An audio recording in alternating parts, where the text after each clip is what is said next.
Welcome back, everybody, to the Minnesota Twins franchise. Back again today for episode 133. And we're going to get right into it with this contract situation around Byron Buxton.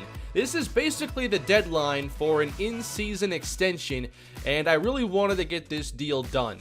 Byron Buxton did not start this series by playing great baseball, but over time he's gotten much better, and he's finally reached that high potential and that high level of play we were all hoping for. And while we haven't seen it for long, I'm willing to bet that he'll continue playing at a high level, and we are going to get him on this 5-year contract worth $20.6 million per season. It's a very big deal, but I think it's worth it. But of course, as we continue to add these large contracts, the future gets more expensive and decisions will get tougher to make. Now, a lot of you like the idea of giving Maxwell Fowler a 10-year contract. Get him under contract now while he's young, and I like that plan. And I don't think that the demands for a 10-year contract are too much. He wants $15.8 million a year. The reason I'm not going to do this today is because I really want to see what our salaries look like going forward. He's still eligible for a lot of arbitration. If we sign him now, that increases next year's salary in the next 10 years. And I really don't want to have to lose a player because I want to sign Max this early. So I want to wait it out and really see what Mookie Betts does with his upcoming player option. Michael Conforto is another player we'll have to talk about. He's set to be a free agent after this year. Sam Freeman is as well, but as a veteran reliever, he's not too expensive. I didn't really want to make a big trade at this deadline. I do like our roster, but there was still something I wanted to explore, as I've talked about with Steven Gonzalez. He's out of options, so calling him up takes away all of our flexibility with sending him back down to the minor leagues. I haven't found a great home for him on the main roster, so I wanted to see what would teams offer, and I didn't like a lot of the deals they were throwing out there. But because I feel our organization is pretty deep at starting pitcher in the minor leagues, I wanted to see what we could potentially get. So I tried to offer Fernando Campos and got a deal I really liked here from the Rockies. We could acquire center fielder Brandon Marsh, who's only 23, has pretty good upside. He's a lefty batter, and we don't have many of those. And they'd also offer us a potential first baseman, Luis Ramos, who's only 20 and is a very good contact hitter. Campos, meanwhile, is 75 overall, high strikeout upside, very young. I've played some games with him down at the minor leagues, and they haven't been great. He does have a 4.22 ERA, but he's so young, and there's still a lot of upside you could potentially unlock with him. Meanwhile, Brandon Marsh and Luis Ramos are both hitting really well this season in the minor leagues. Ramos, though, does not give you really any power from that first base spot, so that is a negative, but not too big of one for me. I tried to see other trades they'd like for those two players, and I don't want to give up Johnny Sandoval, so I thought about what about just Steven Gonzalez? And we could have put another player in this deal and they'd still be interested, but we'd still have to cut somebody and it would take us over the cap on the roster. So that's the trade that we've made. Steven Gonzalez for Brandon Marsh and Luis Ramos. Overall, I felt that Gonzalez was expendable, and it helps us upgrade our minor league system a little bit and gives us more outfield options for the future if we lose Conforto and or Mookie Betts. So Ramos is going to play at single A, and we're going to have Brandon Marsh play a lot at triple A. And that is going to just about take us into today's action. I know this is a longer intro, but a lot of stuff to get through. Maxwell Fowler sitting at 15 wins, trying to get closer to 20 today as we sit just 2 games ahead of Detroit.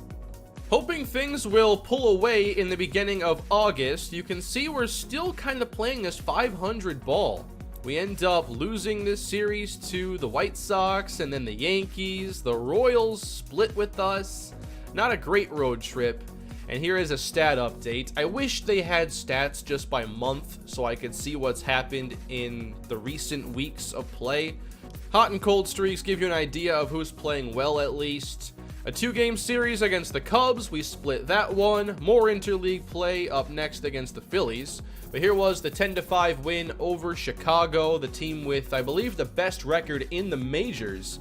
We have Betts and Buxton both go deep. and Gary Tadano picks up a victory with 8 strikeouts.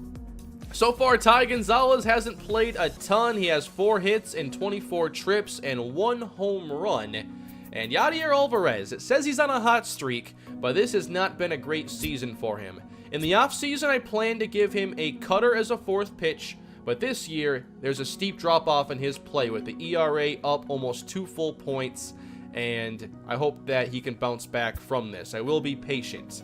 Mitch Garver tore his calf, and he's going to miss 1 to 2 months. He'll go on the 60-day injured list as Justin O'Connor, who's kind of been taking away that starting role anyway, now gets it outright. Cam Gallagher is called up to be the backup catcher, so we'll see more of him.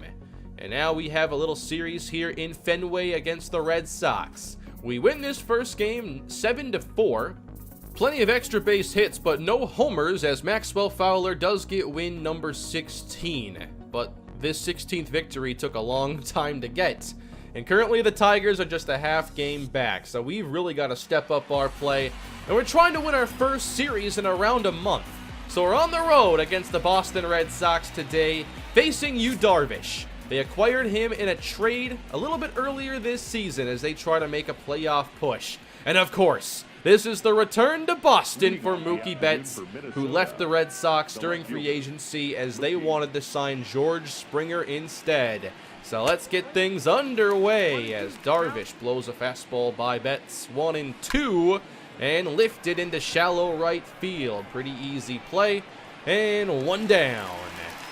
For Minnesota, we see Byron Buxton now has the best batting average, the only one over 300 at this stage. I noticed checking the scores for the beginning of the month, we weren't really getting those high run outputs, so really trying to get things back on track. But Goldie strikes out way ahead of that slow breaking ball, and then up in the zone, Puig strikes out looking. Fantastic first frame for Darvish as he will face Jose Barrios, whose season, as we know, has been very up and down, but hopefully he can finish strong. Here's Danny Santana leading off for Boston. He was a former Twin, 285 average this year. There's the breaking ball of Barrios, very effective when that pitch is on. And the 2-2 pitch rolled over to the right side, routine for Gordon, 1 down. Here's a look at Boston's lineup as they have acquired even more players from Cleveland. They got both Jose Ramirez and Jason Kipnis, and that 3-4-5 with Bogart, Springer, and Benintendi is very strong. Here's Ramirez, soft line drive up the middle, and Valera missed it! He just flat out missed it. You don't see that very often. It's a base hit for Ramirez, and now Xander Bogaerts, one of the top batting averages in the American League. Barrios falling behind 3-0, and he is not able to find the zone. I've seen this a lot pitching with Barrios. You'll get these random 4-pitch walks that kind of come out of nowhere. So that puts 2 aboard now for George Springer, trying to do some damage as he'll lift 1 down the line, hooking into the Fenway seats. 1-2, and got him with the high heat. Barrios climbs the ladder with the 93-mile-per-hour fastball. That leaves the last chance to Benintendi on the ground to Miguel Sano for a routine play. Scoreless first inning. We've seen a lot of slow starts recently in this series. Miguel Sano's been playing much better lately, showing a lot more power as the fastball misses inside. Sano in front, 2-0. And there's a drive. High and hard to left center field to the monster, and gone! Miguel Sano gets us on the board. 2-0 fastball down the middle, exactly what you hope for. Surprised we got it. Here's Byron Buxton with Darvish missing low with the slider. Buxton works this count full, and he will take a close fastball and walk to first base. We got the home run. Now the speedy Buxton is aboard, and he'll take off with a slow breaking ball. You can't throw that pitch and expect Buxton to be thrown out. It's not going to work. So now in scoring position, a curveball hammered to left by Michael Conforto over the head of Benintendi, and that'll bring Byron Buxton home. Conforto trying to stretch it. Can't do that in Fenway sometimes. I don't play here enough to know what you can get away with on those hits. But it's a 2-0 advantage for Minnesota as we go bottom 2. Base hit Jason Kipnis. Then Swihart 0-2, and there's the curve. That's a nasty pitch. That'll bring up third baseman Roderick Lang on the ground. Bounce to Sano and around the diamond. Good scoop by Goldschmidt. Double play. Good start for Minnesota as we take it to the third inning. Mookie Betts batting, and here's a line drive hit well to left field, and it will get out over the monster. Solo shot in his return. I might not have had a very good debut with Ty Gonzalez last episode, but I wanted to make sure Mookie did something big here in Boston. I think that counts. A solo home run over the Green Monster. Red Sox fans are not enjoying that as we are up 3-0. Doing really well against Darvish after a horrible first inning, but Darvish bounces back to get the strikeout of Yasiel Puig. Now it's a 3-0 lead for Jose Berríos into the third inning. There's a foul and a good battle here against Nick Longy, and he will strike out. Got him to chase one in the dirt for the first out of the inning. We'll go a little bit later in this one. There is a runner in scoring position and a line drive to center off the bat of Bogarts, hit right to Buxton. Boston not able to get on the board as we'll head to the fourth. And a drive against the shift. It'll get down and bounce over the short fence. Miguel Sano with a ground rule double to go with that home run. Next, it's Buxton. The very next pitch, also driven to right field. Santana back, he can't get there, and it's another ground rule double. Twins make it a 4-0 game. Finally, some offense. One down for Nick Gordon now, and that's going to get away from Swihart. Buxton up to third base. Can we make it 5-0? Gordon just trying to put this in place somewhere. And it's a fly ball to left. Hit pretty shallow. It falls in for a hit. And now Buxton's going to go home, and he's going to be thrown out. I may have overestimated Buxton's speed there. Not my best idea to send him home. 4-0 still for Minnesota. And now a drive from O'Connor trying to show some power to center. Not quite there. But we keep increasing this lead. We're close to getting Darvish out of the game at this point, as Boston's just trying to get on the board. Base hit George Springer, then Benintendi. Fastball inside, makes the count 0-2. With 2 strikes, it's the curveball from Berríos, another perfect one, and there's his 4th strikeout. Swihart up with 2 away on the ground to third. Sano gathers and throws to first, and we're out of the 4th. I thought maybe with one more good inning we'd get to the Boston bullpen, but Darvish again bounces back. He has a pretty good curveball of his own, and we'll go bottom 5. Still 4-0. Pitch count for Berríos very reasonable at 52. But here's a drive. High and hard to left. Betts looks up. It's out of here. Roderick Lang gets the Red Sox on the board at last with a solo home run. So trying to keep this inning to just the 1 run. That is driven hard, but foul. Longy trying to get something with 2 strikes, and instead strikes out again. Back to the top of this order. 1 on for Bogarts, and hammered foul just in front. The 0-2 is pulled over to Sano. Good backhand, and across the diamond, a strong throw to end the 5th. Ultimately, the Red Sox did take Darvish out of the game after 5 innings, and they bring in Brandon Workman to face Puig. This is a bouncer up the middle, pretty routine play. Puig retired. How about Sano? We've seen the home run and a double. Now he can't connect on the curveball left up. He falls behind and strikes out on the changeup. Workman retired the side. Let's take it into the 6th with Berríos trying to go deep into this game if he can. But it's another base hit to the right side. Springer reaches. Andrew Benintendi misses the high heat. Berríos gets in front of him again. The 0-2 is in the dirt, and Springer takes off. O'Connor too late to second base. Now in scoring position. Benintendi, 1-2. Strike 3 looking, and he cannot believe it. But it's another perfect pitch. We saw many of those from Berríos. Next, it's Kipnis. It's lifted toward the seats. Sano over, just out of reach. 0-2, and O'Connor has some trouble with it. Springer to third base, and safe. He advances twice on the wild pitch. Now with one down, the 1-2 changeup misses low. Full count to Kipnis, and pulled to the right side. Springer does score. That makes it 4-2 Minnesota as we go to the 7th. Having some struggles here against the bullpen as O'Connor can't connect. That was a pitch you could smash. And instead, he will ground to the left side and retired. 1-2-3, 7th inning for the Boston bullpen. And now they're going to see ours as Berríos exits after 6 good innings. And now it's time for Jake Reed facing Lang. He'll strike out on the slider away. That's a really fun pitch with Jake Reed. Santana up again, lifted to left field. Betts over a couple steps. 2 down. Why don't we see Mookie Betts hit again? After a home run, they're going inside. So that's the way it's gonna be. 1-1 to Betts. And smoke down the line for extra bases, maybe? Cut off quickly as Betts rounds first. And no, it's not gonna be a double. Did that twice in this episode. Anyway, still a 4-2 game, and a base hit to center gets Boston going here, bottom 8.